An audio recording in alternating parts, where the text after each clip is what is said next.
मैं दीपक सांकला आपका ओम सांकला क्लासेस में स्वागत करता हूं। इस क्लासों में हम साइंस के क्लास 10th के हम चैप्टर पढ़ रहे हैं। आज मैं नया चैप्टर आपको लाइट रिफ्रैक्शन एंड रिफ्लेक्शन लेके आया हूं। इसको समझें आप। चलिए इसी को आगे बढ़ाते हैं। प्लेन मिरर के बारे में अपन ने पढ़ लिया था। अब हम बात करेंगे स्पेरिकल मिरर। देखो spherical mirror nothing but simple एक होलो स्फीयर ऑफ ग्लास होता है। उसके जैसे एम और एम डैश दिख रहा है, इस शेप में इसको काट लेते हैं। एम एम डैश दोनों तरह से इसको काट लेते हैं। ये जिस तरीके से इनकी कटिंग की गई है उसी के अकॉर्डिंग, जिस साइड में इसकी पॉलिशिंग होती है, किस साइड में इसका रिफ्लेक्शन होगा, उसी के अकॉर्डिंग इसको काटा जाता है और पॉलिश की जाती है। सो इसके कुछ पॉइंट्स होते हैं, उन पॉइंट्स को अपन पहले पढ़ने की कोशिश करते हैं क्योंकि कुछ टर्मिनोलॉजी है जिनको अपन को ध्यान रखना पड़ता है। देखो कोई भी एक राउंड होता है तो उसका एक सेंटर होता है, उसकी खुद की एक रेडियस होती है। क्लियर। तो अपन ने just we have to cut the for your use of mirror, then we should be follow the previous where is it was exist, जहां पे वो एग्जिस्ट करता था उसी के कुछ पैरामीटर अपन लेके बात करेंगे।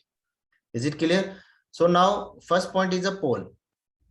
पोल नथिंग बट सिंपल है mid point of your mirror. जो आपने मिरर बनाया है उसका जो मिड पॉइंट होता है, ये है आपका जो पी है, ये आपका पोल कहलाता है।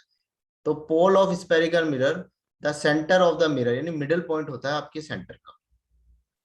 सी is a centre of curvature, जो जहां से आपने होलो स्फीयर से इसको काटा है उसका जो सेंटर है, गेटिंग, ये जो होता है वो सेंटर ऑफ कर्वेचर कहलाता है। थर्ड पॉइंट है रेडियस ऑफ कर्वेचर, जिसका होलो स्फीयर का आपने ये काटा, यानी सी से पी तक की जो डिस्टेंस है, the distance between C and P, this is called the radius. यहां से यहां तक की जो दूरी है वो आपकी क्या कहलाती है? रेडियस कहलाती है। Capital F focus mid point of CP, यानी सी और पी के बीच का जो मिड पॉइंट होगा, यहाँ भी आप देख सकते हैं ये सी है और ये आपका पी है, इसके बीच का जो पॉइंट है उसको आप कहते हैं फोकस। ठीक है, प्रिंसिपल एक्सिस में होना चाहिए, चीज का ध्यान रखेंगे। Small F focal length, F और पी के बीच की जो डिस्टेंस है, ये जो डिस्टेंस है एफ और पी तक की जो डिस्टेंस है, ये आपकी कहलाती है focal length, the distance between the pole and focus point. Now the M and M dash, ये आपकी इफेक्टिव लेंथ है, किसकी? आपकी जो आपने मिरर बनाया उसकी इफेक्टिव लेंथ है एम और M dash.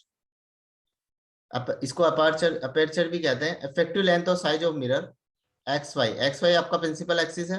The line joining the pole and centre of curvature, ये जो लाइन आपकी बना रही है ये आपकी प्रिंसिपल एक्सिस होगी। तो वापस थोड़ा सा रिपीट करते हो, समझ लीजिए। सी आपका सेंटर ऑफ कर्वेचर है, पी आपका पोल है, एम और एम डैश, यहाँ पे जब आप पैरेलल लाइन आप ड्रॉ, वर्टिकल लाइन जब आप ड्रॉ करेंगे तो ये आपकी इफेक्टिव लेंथ होगी, किसकी? मिरर की। ठीक है, सी से पी तक की जो डिस्टेंस है वो आपकी रेडियस है। इन दोनों का जो मिड पॉइंट है वो आपका क्या है? फोकल फोकस है। डिस्टेंस तो फोकल लेंथ है आपकी, और जो पॉइंट है आपका मिड पॉइंट है वो आपका फोकस है। एफ से पी तक की जो डिस्टेंस है फोकल एफ, स्मॉल एफ है, O F. Is it clear? So spherical mirror is a mirror that has a shape of piece cut out of spherical surface, यानी कोई भी आपका होलो स्फीयर गैस होगा, वो ग्लास होगा, उसका जो कट पार्ट है वो आपका क्या कहलाता है? स्पेरिकल मिरर कहलाता है। इसी को आगे बढ़ते हैं। If the reflecting surface is a part of hollow sphere then the mirror is spherical mirror. The spherical mirror is two types, ये दो टाइप्स का होता है। यानी आप मिरर को दो, अब इसमें देखिए आपको मिरर आप दो तरीके से पॉलिश कर सकते हैं, या तो इसके आउटर इनसाइड में पॉलिश कर सकते हैं या इसके आउटर साइड में पॉलिश कर सकते हैं। ठीक है, तो according to this there is a two types of spherical mirror. First one is a convex mirror. In this mirror reflecting surface is convex, it diverges the light, so it is called the diverging mirror। यानी क्या करता है? Convex mirror आपका क्या करेगा? जो भी आपकी वेव होगी उन सबको सेपरेट करने की कोशिश करेगा। और concave mirror, in this mirror reflective surface is concave, it converge the converge the light, so it is called converging mirror। अब कवरेज का मीन्स क्या होता है? ऑक्यूरेंस ऑफ टू और मोर थिंग्स कमिंग टूगेदर, यानी ये सारी वेव को मिलाने की कोशिश करता है, जितनी भी रे आती है उनको मिलाने की कोशिश कर सकता है। तो यहाँ पे मैंने एक पिक्चर बनाई है, उस पिक्चर को आप थोड़ा ढंग से देखिए। कॉन्वेक्स मिरर मतलब कुछ उसका पार्ट्स बाहर की ओर रहता है, ठीक है, पॉलिश इसके पीछे रहती है। ठीक है, तो you can see that the image is this type. And concave mirror you can see that ये कुछ थोड़ा सा अंदर सा पार्ट रहता है। ठीक है, तो इसकी मिरर आप देखिए तो दोनों में डिफरेंस आपको समझ में आ जाएगा किस तरीके से स्फेरिकल मिरर आपके पास प्रेजेंट होते हैं। चलिए अब आपको इमेज बनानी है तो इसके रूल आपको फॉलो करने पड़ेंगे। तो ये 4 रूल है, 4 रूल्स को we will just want to discuss about that. A ray parallel to the principal axis will pass through the focus after reflection. When the ray आपकी जब भी आपकी पैरेलल रहेगी किसके प्रिंसिपल एक्सिस जो बताया था उसके पैरेलल अगर कोई रे आ रही है तो जो after strike off your mirror it will B pass through the focus, यानी आपको क्या करना है उसके फोकस से उस रे को आपको क्या करना है रिफ्लेक्ट करना है। The ray incident through the focus after reflection it parallel with the principal, यानी अगर फोकस से कोई लाइन आ रही तो पैरेलल हो जाएगी। तो फर्स्ट और सेकंड दोनों एक दूसरे के वाइस वर्सा हो गए। If you are getting the parallel wave, parallel strike wave, then it will pass through the focus. if you are passing the focus then it will be the parallel to the principal axis। तो ये दोनों एक दूसरे के vice versa हो गए। a ray, third one is a ray pass through the center or curvature reflect back on the same path। अगर centre और कर्वेचर से कोई रे पास होगी तो वो उसी पाथ को वापस से फॉलो करेगी और उसी पाथ से वापस आ जाएगी। The ray incident on pole at any angle that it will be reflected by making the same angle I is equal to R, यानी अगर मिरर पे किसी एंगल पे कोई वेव अगर रिफ्लेक्ट हो रही है तो वो उसी एंगल से वापस, सॉरी इंसिडेंट हो रही है तो वो उसी एंगल से वापस क्या हो जाएगी रिफ्लेक्ट हो जाएगी। तो ये 4 पॉइंट है, वापस हम समझ लेते हैं इनको। अगर कोई रे प्रिंसिपल एक्सिस से आ रही तो फोकस से पास होगी, फोकस से अगर कोई वेव जा रही है तो वो प्रिंसिपल एक्सिस के पैरेलल हो जाएगी। कर्वेचर सेंटर से अगर जा रही है तो उसी पाथ को वापस से फॉलो करेगी, और अगर किसी एंगल पे वो रिफ्लेक्ट हो रही इंसिडेंट हो रही है तो वो क्या होगी उसी एंगल से वापस से रिफ्लेक्ट हो जाएगी। तो 4 पॉइंट आपको रखना है, इस चीज को आपको ध्यान रखना है।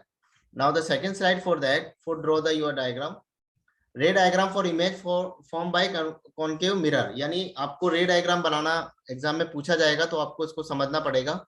Now we will try to understood that how make a image on concave mirror when the condition और ऑब्जेक्ट इज गिवन, यानी कंडीशन और ऑब्जेक्ट अगर आपको दे दे तो आपकी इमेज कहाँ बनेगी या रे कैसे आएगी उसको अपन समझने की कोशिश करते हैं। फर्स्ट पॉइंट है व्हेन ऑब्जेक्ट एट इंफिनिटी, यानी उस मिरर के इन्फिनिटी रेंज पर, इन्फिनिटी मतलब क्या होता है कि इन्फिनिट रेंज पे कोई अगर आपका ऑब्जेक्ट रखा हुआ है तो किस तरीके से बिहेव करेगा ये मिरर देखते हैं। All wave coming parallel to, so according to the rule 1 all these meet at F and they are meet to each other, so will make image will which will be in a front form points. देखिए अगर आपके पास कोई image है जो कि infinite पे रखी है तो पैरेलल वेव अगर उस पे इंसिडेंट होगी तो पहला रूल क्या बताया था कि अगर किसी प्रिंसिपल एक्सिस से पैरेलल वेव कोई आती है तो वो कहाँ मिलेगी, सारी आके फोकस में मिलेगी। ठीक है, तो ये देखिए यहाँ पे सारी वेव आ रही है, ये इंसिडेंट वेव है और आप देख सकते हैं कि रिफ्लेक्टेड होने के बाद कहाँ मिल रही है, फोकस में मिल रही है। So image will be real and inverted but it will be in form of point, point की फॉर्म में होगी। और इमेज कैसी होगी, रियल, क्योंकि रियल एक्चुअल इंटरसेक्शन हो रहा है तो रियल इमेज बनेगी और वो कैसी रहेगी, इन्वर्टेड रहेगी। सेकंड केस अपन डिस्कस करते हैं, when object is beyond the C, यानी आपका ऑब्जेक्ट जो है वो सी के बियॉन्ड रखा गया है। तो ये आपका मिरर हो गया, ये आपका प्रिंसिपल एक्सिस हो गया, ये आपका सेंटर और कर्वेचर और फोकस हो गया। ये इमेज देखिए आपका सी से बियॉन्ड में अगर आपके पास रखा है, ये देखिए अगर सी से बियॉन्ड अगर आपका पास कोई ऑब्जेक्ट रखा है तो देखिए पहला अपन ड्रॉ कर रहे हैं कि अगर ये प्रिंसिपल एक्सिस से कोई रे जा रही है जो कि आपकी मिरर पे स्ट्राइक कर रही है तो वो कहाँ से गुजरेगी, फोकस से। ये मैंने फोकस से बना दिया आपका रिफ्लेक्टेड वेव। अगर सेंटर और कर्वेचर से कोई रे आपकी फ्लोट होती है तो इसका मतलब क्या है कि ये इसी पाथ को फॉलो करेगी, यू कैन सी दैट। सो ये आपका पॉइंट देखिए, ये आपकी इस वाली रे की इंटरसेक्टेड पॉइंट है आपका रिफ्लेक्टेड दोनों वेव का, ये वाला पॉइंट है।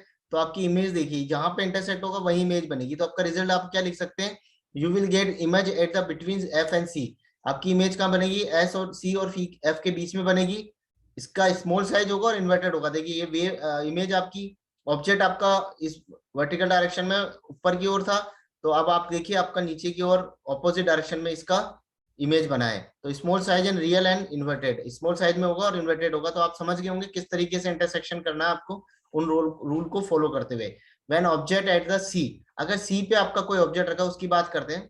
देखिए ये आपका मिरर है, ये आपका प्रिंसिपल एक्सिस है, सी और एफ आपके 2 पॉइंट हो गए, सेंटर और कर्वेचर और फोकस। अब मैं बात कर रहा हूं कि जब आपका ऑब्जेक्ट सी पे रखा है तो आप देखिए ये मेरी पैरेलल वेव किसके गई, प्रिंसिपल एक्सिस के, ये रिफ्लेक्ट होके फोकस पे आई। एक फोकस से मैंने लाइन को ड्रॉ किया, इंसिडेंट किया उस पे, अगर फोकस पे इंसिडेंट होगा तो क्या होगा, पैरेलल हो जाएगी, ऑपोजिट हो जाएगा फर्स्ट रूल का। तो you can see that there is intersection point, ये जो पॉइंट है आपका वो इंटरसेक्ट पॉइंट है। तो आप देखिए आपका सी के ऑपोजिट ही कोई डायरेक्शन में आपकी वे बन रही है, वो बन रही है और इमेज बन रही है इस ऑब्जेक्ट की। तो आप क्या सकते हैं, you will get the image at point C and image will be the same size and inverted, जब सी पे आप रखेंगे। फोर्थ पॉइंट अपन डिस्कस करते हैं, when object between C and F, अगर आपका ऑब्जेक्ट सी और एफ के बीच में रखा तो ये आपका मिरर हो गया, ये आपका प्रिंसिपल एक्सिस हो गया। अगर सी और एफ के बीच में अगर आपने कोई इमेज रखी है तो उसको अपन समझते हैं। ये देखिए ये ब्लैक कलर की जो है वो आपकी क्या है, इंसिडेंट वेव है। इंसिडेंट वेव आपकी क्या हो रही है, इंसिडेंट वेव अगर पैरेलल जा रही तो वो कहां से पास होगी, फोकस से पास होगी। सेकंड वेव बात करते हैं, अगर सेंटर और कर्वेचर से कोई वेव जा रही है, रे अगर आपकी स्ट्राइक कर रही है किस पे, मिरर पे, then what's happen, it will be follow the same path, you can see that at this point it will be intersect। तो आप देखिए आपकी इमेज इन्वर्टेड हो जाएगी, लेकिन आपकी क्या होगी, इनलार्ज हो जाएगी, उससे बड़ी हो जाएगी। Image will be present at behind C inverted and real. Real क्यों कह रहे हैं अपन बार बार वर्ड, क्योंकि ये एक्चुअल में इंटरसेक्ट हो रही है, इसलिए आप इसको क्या कह रहे हैं, रियल कह रहे हैं, और आपकी इन्वर्टेड वेव आ जाएगी। तो आपको समझ में आ गया, जब आपके ऑब्जेक्ट आपका सी और एफ के बीच में रखा है, यानी जब आपका सीओ बीच में ऑब्जेक्ट है तो दो वेव आपको ड्रॉ करनी है, एक इसके पैरेलल ड्रॉ करनी है और एक इसके सेंटर और कर्वेचर से, और रूल को आपको फॉलो करना है, you will get the real image. Third point upon, fifth point upon discuss करते हैं, when object at F, F पे जब आपका ऑब्जेक्ट है तब क्या होगा, तो ये आपका प्रिंसिपल एक्सिस हो गया, एफ पे आपकी ऑब्जेक्ट हो गया। जब आप इसको पैरेलली ड्रॉ करते हैं, अगर आप पैरेलली ड्रॉ करते हैं तो क्या होगा, फोकस से आपकी वेव जाएगी, तो ये देखिए आपकी फोकस से वेव जा रही है। You can see if the one wave is draw at the center of curvature, then it will be the follow the same path. You can see that they are parallel to each other। तो आपकी क्या होगी, ये कभी मिलेगी नहीं आपके, तो you will be get image at the infinite enlarge, infinite range पे मिलेगी और enlarge होगी आपकी वेव। अब 6 पॉइंट अपन डिस्कस करते हैं, when object between P and F, P और F के बीच में अगर आपका ऑब्जेक्ट है, then what's happen, ये आपका मिरर था, ये प्रिंसिपल एक्सिस हो गया। अगर आपकी बिटवीन पी एंड एफ, यानी पोल और एफ के बीच में आपके ऑब्जेक्ट है, तब क्या होगा, आप देखिए इसको, यानी पहला आपका पैरेलल वाला केस हो गया, तो फोकस से पास होगी, फर्स्ट रूल को फॉलो करेगा, सेंटर और कर्वेचर है तो आपकी उसी पाथ को फॉलो करेगी। तो यहाँ देखिए आप, ये दोनों नहीं मिल रही, तो अपन क्या करेंगे, इसका एक वर्चुअल अपन इनको इंटरसेक्ट करने की कोशिश करेंगे कि अगर ये मिरर के पीछे मिलती है तो कैसे मिलेगी। तो you can see that if I draw the dotted line for virtual intersection, तो ये देखिए आपकी इमेज बन गई। अब इमेज का साइज देखिए, अब इससे लार्ज भी है, इरेक्ट भी है, और आपका क्या है, इस सेम साइज की आपकी इमेज बन रही है। तो you can understood how the image is made. तो after that I will draw a table, by using this table you can understand what is the condition of your image as compare to your object. तो please see the first point, अगर आपका object C पर है तो image भी कहां पे बनेगी, सी पे बनेगी, लेकिन ये कैसी होगी, इन्वर्टेड होगी और सेम साइज की होगी। अगर आपका बियॉन्ड द सी है तो बिटवीन सी एंड पी बनेगी और इन्वर्टेड एंड स्मॉल होगी। तो bye using this table you can understood.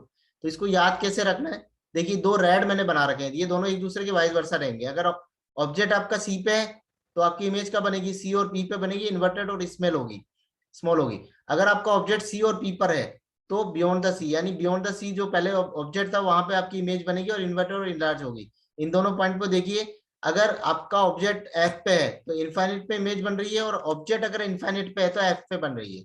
इन दोनों पॉइंट को आप याद रखिए, दोनों एक दूसरे के वाइस वर्सा है।